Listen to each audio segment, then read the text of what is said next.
পদ্মজার মিশ্র অনুভূতি হচ্ছে। পূর্ণা হাসছে, ভ্রু উঁচিয়ে পদ্মজাকে বলল, আপারে, লিখন ভাইয়ার সাথে তোমাকে যা মানাবে, কি সুন্দর করে লিখেছে। পদ্মজা লজ্জায় চোখ তুলতে পারছে না। পূর্ণা বলল, একদম বিয়ের প্রস্তাব দিয়ে দিয়েছে। আল্লাহ! আপা, তুমি কিন্তু বিয়ে করলে লিখন ভাইকেই করবে, আর কিছু বলিস না। পদ্মজা মিনমিনে গলায় বলল। পূর্ণা শুনল না, সে অনবরত কথা বলেই যাচ্ছে। আমার ভাবতেই কি যে খুশি লাগছে আপা, নায়ক লিখন শাহ আমার বোনের প্রেমে হাবুডুবু খাচ্ছে। একদিন বিয়ে হবে। চুপ কর না। এই আপা, লিখন ভাইকে ফেরত চিঠি দিবে না? পদ্মজা চোখ বড় করে তাকালো, অবাক স্বরে বলল, কিভাবে? ঠিকানা কই পাব? আর আম্মা জানলে? না না। পূর্ণা আর কিছু বলতে পারল না। হেমলতার উপস্থিতি টের পেয়ে চুপ হয়ে গেল। পদ্মজা দ্রুত চিঠিটা ভাঁজ করে বালিশের তলায় রাখলো। ভয়ে বুক ধকপক করছে। মাঘ মাস চলছে, কেটে গেছে 4 মাস। সূক্ষ্ম চেহারা আর হিমশীতল অনুভব নিয়ে পদ্মজা বসে আছে নদীর ঘাটে। গুনে গুনে 3 নম্বর সিঁড়িতে, নাকের ডগায় ম্যাট্রিক পরীক্ষা। দিন রাত পড়তে হচ্ছে। নিয়ম করে প্রতিদিন ভোরে পড়া শেষ করে পদ্মজা। এরপর ঘাটে এসে বসে নিজের অনুভূতিদের সাথে সাক্ষাৎ করার জন্য। কখনো উদাস হয়ে, আবার কখনো লাজুক মুখশ্রী নিয়ে ভাবে কারো কথা। সেই যে চিঠি দিয়ে হারালো, আর তার সাক্ষাৎ মিলল না। কখনো কি মিলবে? তিনি কি আসবে? এক চিঠি প্রতিদিন নিয়ম করে পড়ে পদ্মজা।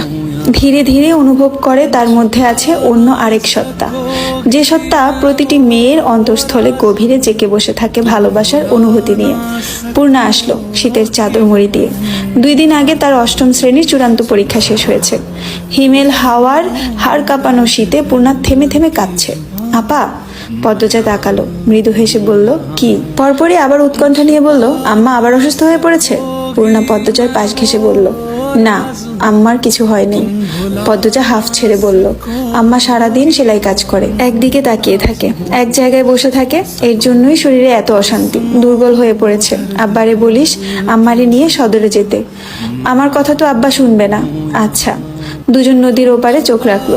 অতিথি পাখির মেলা সেখানে, রোমাঞ্চকর আকর্ষণ। এত পাখি দেখে মন ভরে গেল। পাখিদের কলাকলিতে এলাকা মুখরিত। এপার থেকে শোনা যাচ্ছে, কোত্থেকে দৌড়ে আসে প্রান্ত। সে 4 মাসে শুদ্ধ ভাষা রপ্ত করে নিয়েছে ভালোভাবে। এসেই বলল, আপারা কি করো? পূর্ণা বলল, পাখি দেখি। আয়, দেখে যা। প্রান্ত দূরে চোখ রাখলো। সকালের ঘন কুয়াশা ধবল চাদরে ঢাকা নদীর ওপার। পাখিদের ভালো করে চোখে ভাসছে না। শীতের দাপটে প্রকৃতির নীরব, তাই পাখির কোলাকুলি শোনা যাচ্ছে দারুণ ভাবে। প্রান্ত বলল, বড় আপা, একটা পাখি ধরে আনি। একদম না, পাখি ধরা ভালো না। অতিথি পাখিদের তো ভুলেও ধরা উচিত না। ওরা আমাদের দেশে অতিথি হয়ে এসেছে। প্রান্ত চুপসে গেল।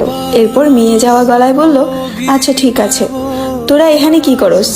মোর্শেদের কণ্ঠস্বর শুনে 3 জন ফিরে তাকালো। প্রান্ত হাসি মুখে ছুটে এসে বলল, আব্বা, আমি আজ তোমার সাথে মাছ ধরতে যাব। মোর্শেদ প্রান্তকে কোলে তুলে নেন। এরপর বলেন, তোর মায়ে আমার লগে কাজ্জা করব, আম্মারে আমি বলি। আচ্ছা যা, তুই রাজি করাইতে পারলে লইয়া যাবো। পদ্মজা চোখ দুটি জলজল করে উঠল। মোর্শেদ গত 2 মাস ধরে প্রান্তকে চোখে হারাচ্ছেন। ছেলে নাই বলে হয়তো। প্রতিটা বাবা মায়ের একটা ছেলের আশা থাকে। হেমলতার পরপর 3টা মেয়ে জন্ম দিলেন। এই নিয়ে মোর্শেদ অভিযোগ করেননি, তবে মনে মনে খুব করে একটা ছেলে চাইতেন। প্রান্তকে যখন প্রথম আনা হলো, মোর্শেদের খুব রাগ হয়, ভিক্ষুকের ছেলে বলে। সময়ের সাথে সাথে প্রান্তকে চোখের সামনে ঝাঁপাতে লাফাতে দেখে ছেলের জন্য মনে রাখা শূন্যস্থানটা নাড়া দিয়ে উঠল। মোর্শেদ 2 হাত বাড়িয়ে দেন অনাথ ছেলেটির দিকে। এখন দেখে আর বোঝার উপায় নেই, মোর্শেদ আর প্রান্তর মধ্যে রক্তের কোনো সম্পর্ক নেই। মোর্শেদ কাঠখোট্টা গলায় 2 মেয়েকে বললেন, সদরে যাই, 2টার লেগা চাদর আনতাম না সুইডার? পদ্মজা কথাটা শুনে চমকালো। অনাকাঙ্ক্ষিত কিছু পেলে মানুষ কিছুক্ষণের জন্য স্তব্ধ হয়ে যায়। পদ্মজার অবস্থাটাও তাই হলো। খুশিটা প্রকাশ করার মতো পথ খুঁজে পাচ্ছে না। স্নায়ুকোষ থমকে গেছে। শীতের তাণ্ডবে প্রকৃতি বিবর্ণ, অথচ তার মনে হচ্ছে বসন্তকাল চলছে। ঢোক গিলে ঝটপট উত্তর দিল, আব্বা, তোমার যা পছন্দ তাই এনো আমার জন্য। খুশিতে পদ্মজার গলা কাঁপছে। মোর্শেদ অনুভব করলেন সেই কাঁপা গলা। গত সপ্তাহে রমিজের মেয়ে এক ছেলের সাথে রাত কাটাতে গিয়ে ধরা পড়ে। অলন্দুপুরে সেই কি তুলকালাম তাণ্ডব! ছেলেটাকে ন্যাড়া করে জুতার মালা পরিয়ে চক্কর দেওয়ানো হয়েছে পুরো অলন্দুপুর। আর মেয়ের পরিবারকে সমাজ থেকে আলাদা করে দেওয়া হয়েছে। পদ্মজা এত সুন্দর হওয়া সত্ত্বেও আজও কোনো চারিত্রিক দোষ কেউ দিতে পারেনি। মেয়েটার দ্বারা কোনো অনৈতিক কাজ হয়নি। তার ঘরে যেন সত্যি একটা পদ্ম ফুলের বাস। মোর্শেদ পদ্মজাকে নিয়ে দোটানায় ভোগেন। খারাপ ব্যবহারটা আগের মতো আসে না। তিনি দ্রুত জায়গা ত্যাগ করেন। পরদিন সকাল সকাল কলস ভরে খেজুরের মিষ্টি রস নিয়ে আসেন মোর্শেদ। প্রেমা খেজুরের রস দেখেই মাকে বলল, আম্মা পায়েস খাবো। আচ্ছা খাবি। সূর্য অনেক দেরিতে উঠল। প্রকৃতির ওপর সূর্যের নির্মল আলো ছড়িয়ে পড়ে। সূর্যের আলোতে কোনো তেজ নেই। চার ভাই বোন কাঁচা খেজুরের রস নিয়ে উঠানে বসলো পাটি বিছিয়ে। খেজুরের কাঁচা রস রোদে বসে খাওয়াটাই যেন এক আলাদা স্বাদ, আলাদা আনন্দ। মোর্শেদ নারিকেল গাছে উঠেছেন। পায়েসের জন্য নারিকেল অপরিহার্য উপকরণ। আচমকা পদ্মজা প্রশ্ন করলো, আজ কি সোমবার? পূর্ণা কথা বলার পূর্বে হেমলতা বারান্দা থেকে বললেন, আজ তো সোমবারই, কেন? পদ্মজা খেজুরের বাটি রেখে ছুটে আসলো বারান্দায়। আজ স্কুলে যাওয়ার কথা ছিল আম্মা।